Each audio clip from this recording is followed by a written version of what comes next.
కొత్త విచిత్రమైనటువంటి పరిస్థితి ఏంటయ్యా అంటే ప్రకాష్ రాజ్ తాజాగా పవన్ కళ్యాణ్ మీద మరొకసారి రెచ్చిపోయారు. సన్ టీవీ ఇంటర్వ్యూలో ప్రకాష్ రాజ్ కీలకమైన కామెంట్లు చేస్తూచ్చారు పవన్ కళ్యాణ్ మీద.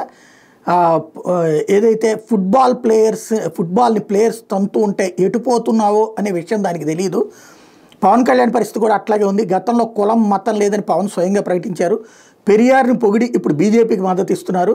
కానీ చెగువేరా, గద్దరు, పెరియార్లకు బీజేపీతో ఎలాంటి సంబంధం ఉంది? సినిమాల్లో ఒక నటుడు ఎన్ని పాత్రలు పోషించిన ప్రజలు ఆదరిస్తారు, కానీ రాజకీయాల్లో అలా ఉండదు. అతను ఒక అవకాశవాదంతో ప్రవర్తిస్తున్నారు, పచ్చి అవకాశవాదంతో ప్రవర్తిస్తున్నారు అన్నటువంటిది విమర్శ. ఖచ్చితంగా పవన్ కళ్యాణ్ అన్ని సిద్ధాంతాలని ఫాలో అవుతా, అటు హిందుత్వ సిద్ధాంతం, హిందుత్వ వ్యతిరేక సిద్ధాంతం అన్నిటినీ చూశాడు. చూసిన తర్వాత ఫైనల్గా దేశం బాగుండాలంటే ధర్మం బాగుండాలి, ధర్మం బాగుండాలంటే వ్యవస్థ బాగుండాలి, వ్యవస్థ బాగుండాలంటే సిద్ధాంత రాద్ధాంతాల మధ్య నలగకూడదు. అది ఇప్పుడు అమల్లోకి వచ్చినట్టు అవుతుంది. హిందుత్వవాదులైతే ప్రస్తుతానికి పవన్ కళ్యాణ్ని సమర్థిస్తున్నారు, పూర్తిగా మద్దతుగా నిలబడుతున్నారు.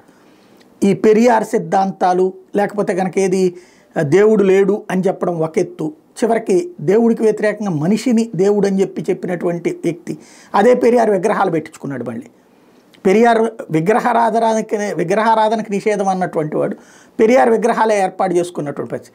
ఏ విగ్రహారాధన వ్యతిరేకమైనటువంటి కరుణానిధి విగ్రహాలే పెట్టుకున్నటువంటి పరిస్థితి చూసాం. అలాగే చెగువేరా, అతనిలో రెవల్యూషన్కి అదే కారణం. ఇట్లాంటివన్నీ కూడా దానికి పవన్ కళ్యాణ్ ఏం ఆన్సర్ చేస్తారు అన్నటువంటి చూడాల్సి ఉంది.